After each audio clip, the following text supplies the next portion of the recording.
trpaslíci. Toto je označenie hlavnej cesty. A toto daj prednosť v jazde. Hráte sa s autičkami a nič neviete o značkách. Preto sa dnes o nich niečo naučíme. Súťaži dnes budú... Emotikon smutný. Smajlík. A? Veselý. Chichot veselý. Smajlík. Pretekári, uvidíme, ako si poradíte s prvou otázkou. Dopravné značky slúžia len pre auta. Áno alebo nie? Áno, ale milá, nesprávne. Nesprávne, Chichot.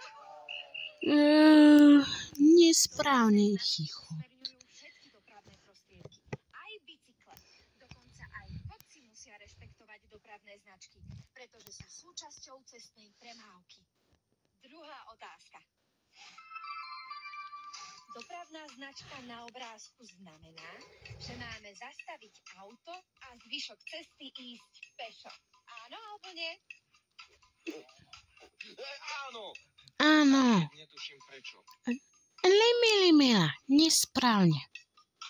Nesprávne, Emo. Nesprávne, Emo. Značka hovorovo stopka nám prikazuje zastaviť, dať prednosť vozidla na hlavnej a potom pokračovať v jazde. Je tu posledná, tretia otázka.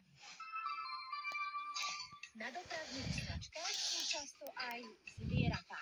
Áno alebo nie? Nie. Nie. Robili zvieratá na ceste. Ale milá, nesprávne. Opäť nesprávne, Chichot. Oh.